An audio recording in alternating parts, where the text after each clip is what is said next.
thoughts are happening automatically. It is not that there is a Carol there who is thinking. Thoughts are simply happening automatically. Speech. It is not that you are there who speaks. It is happening automatically. And actions.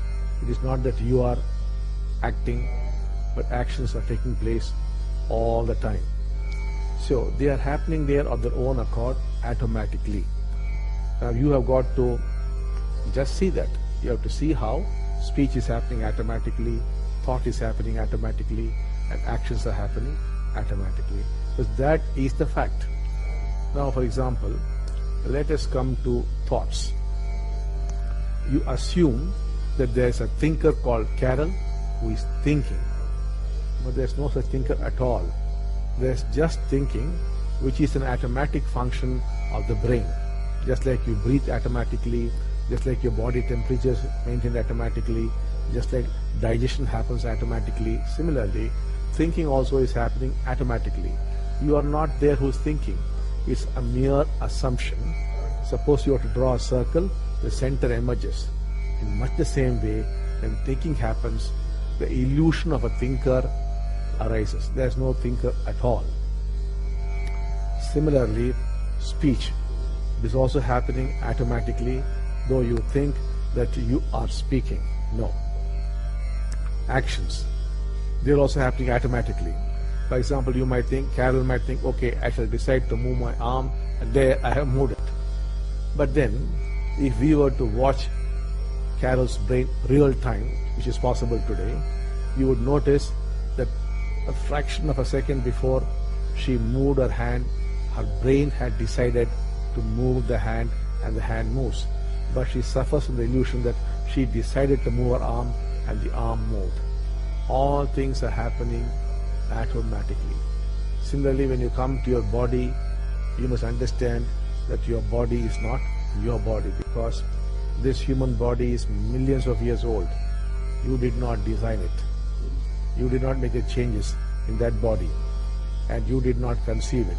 You had virtually no role with it. You did not make it grow. It grew on its own. So your body is not your body. Your mind is not your mind. Your thoughts are not your thoughts.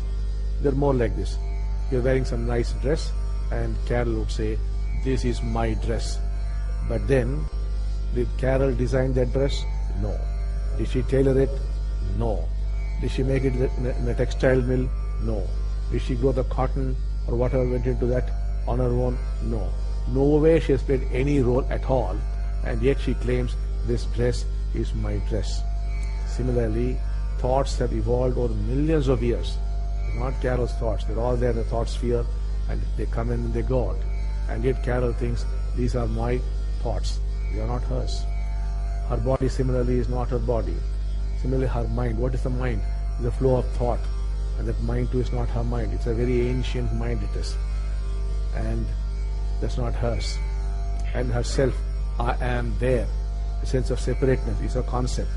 It's an illusion. So nothing is hers.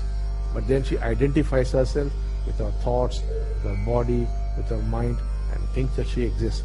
This is called anatma, or false identification. She's not that, but she thinks she's that. And why does she do it? It's called prajnaparada, failure of intelligence.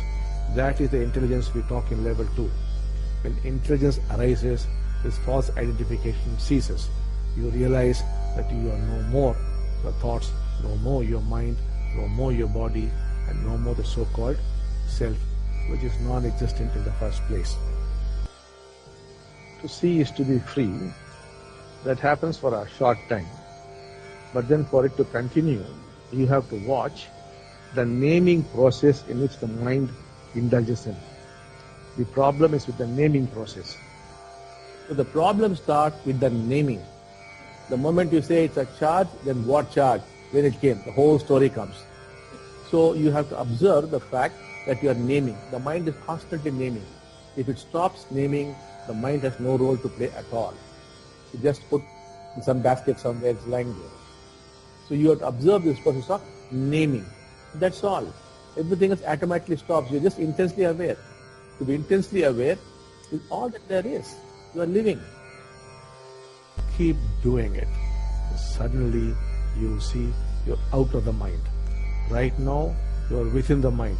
All your seeking, all your search is within the mind. And within the mind there's nothing but suffering. Because the mind is a limitation. When there's a limitation, there's a division. When there's a division, there's a conflict. When there's a conflict, there's wastage of energy, which is misery or suffering. On the other hand, if energy is conserved, the stillness of energy is meditation, is joy, is bliss, is love. So what you have done is, within the framework of the mind, let us call it a prison, you have beautifully arranged all the furniture. A little security in your family, a little in your wealth, a little your name and fame, and this and that. It's all very beautifully organized to manage your suffering. I'm not against it. Perfect, go ahead and do it. But then you will not really experience what it is to live. You will not truly live. You are existing beautifully. Now you have to get out of this prison, that is the mind. You step out of your mind. Rather, what happens is, you become a witness to your own mind. If after somebody trapped inside has come out, and who is the one who's come out? Nothing but consciousness. Consciousness had earlier got involved with the mind, now it is coming out. It's not the I or the me or the you, it is simply consciousness, and its qualities are witness. It witnesses the mind. In other words, you can actually see your thoughts. Thoughts are like you being on a river bank and all things are floating on the river. Similarly, you'll find all thoughts are flowing. Suppose there's a woman moving and you may be attracted to the woman, and before you could do something, the woman has gone out and the thought too has moved out. You cannot follow her. You cannot chase her thought. It's gone. So all things are going around and just witnessing all the time. Similarly, when you speak, you will notice that the mouth is speaking. Very strange it is. You're going on speaking and you can watch it. That's a perfect job.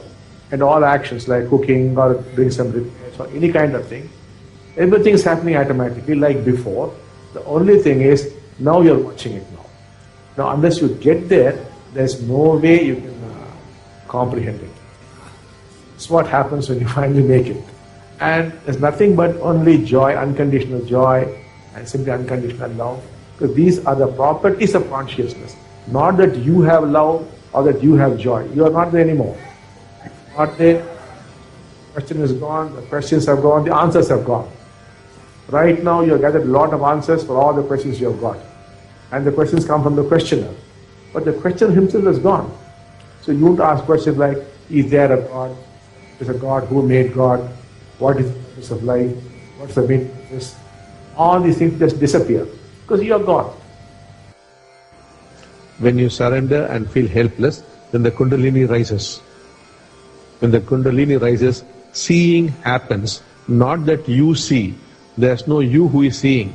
Seeing happens. Seeing is effortless. Accepting is effortless. All that we have spoken of is effortless. If you put in effort, you will not get there. The only purpose of putting in effort is to realize you are helpless and that there's nothing you could do. Your role is up to that point. Thereafter, Kundalini takes over. Seeing happens. Seeing does not lead to anything. Seeing is to be awakened. You should not think you will see and therefore something will happen.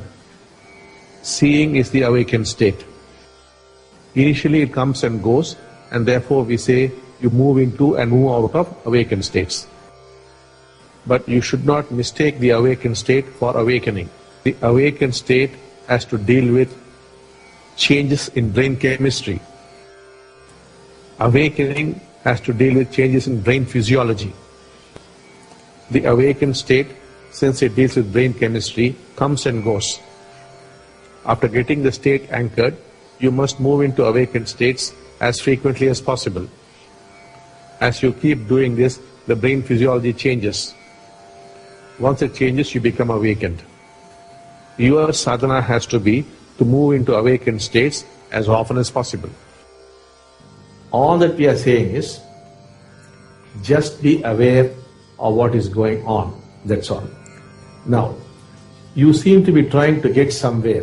In oneness, where you are, you will remain there. You will not get anywhere.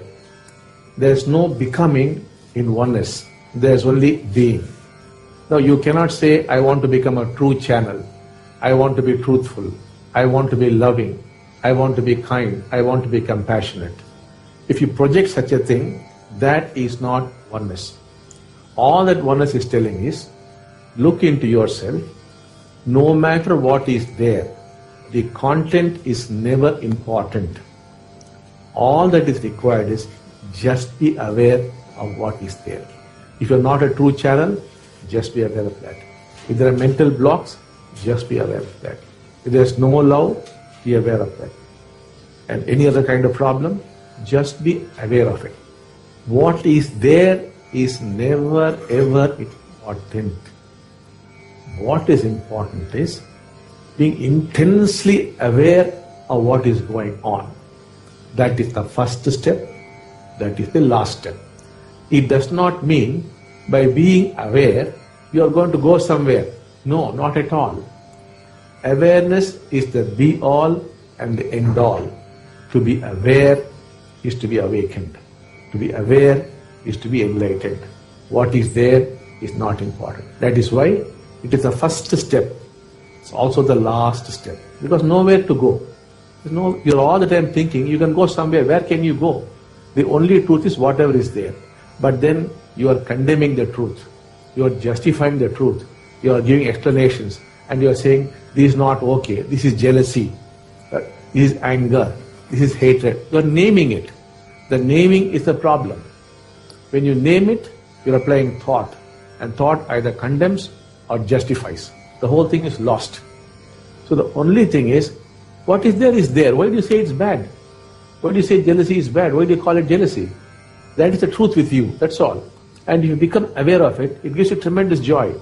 That's all. Awareness is joy. Awareness is love. Awareness does not take you to love, does not take you to joy.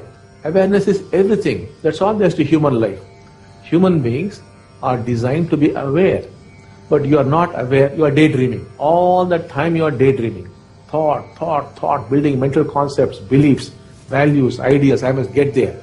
You are caught up in this game, which is daydreaming. Now if you stop daydreaming, you are aware. Or if you are aware, you stop daydreaming. That's all. To be aware is to live. To live is to be awakened, to be enlightened. And then immediately, you also become a channel. It all happens naturally. Because when you are aware, you are in the present. In the present, there is a presence. The presence is God. You are getting closer and closer to God. And there's complete awareness, there's complete presence, and you are God. That's all there is to it. And out of that, you will act. How you will act, nobody can predict. You might be very loving, or you might give a slap. How you will act, nobody knows. It is not right action or wrong action, good action or bad action. It is action.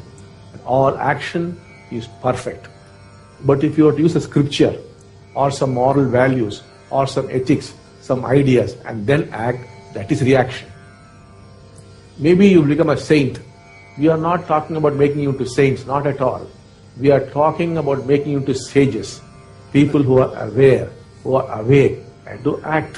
What action that is, we do not know. It could be violent, it could be non-violent, it could be kind, but whatever it is perfect. That's what we are talking about. Whereas we see from the question, we have made a lot of projections and we are saying, this is not good, this must change. There is no change in oneness. We maintain that no change is possible. All change is impossible. That only you must learn from oneness. The only change is to learn all change is impossible and be with the what is. That's all there is to it. So you have to understand that is the wrong question. We are not expecting you to change at all. It's not possible. Be where you are. Only thing is be intensely aware.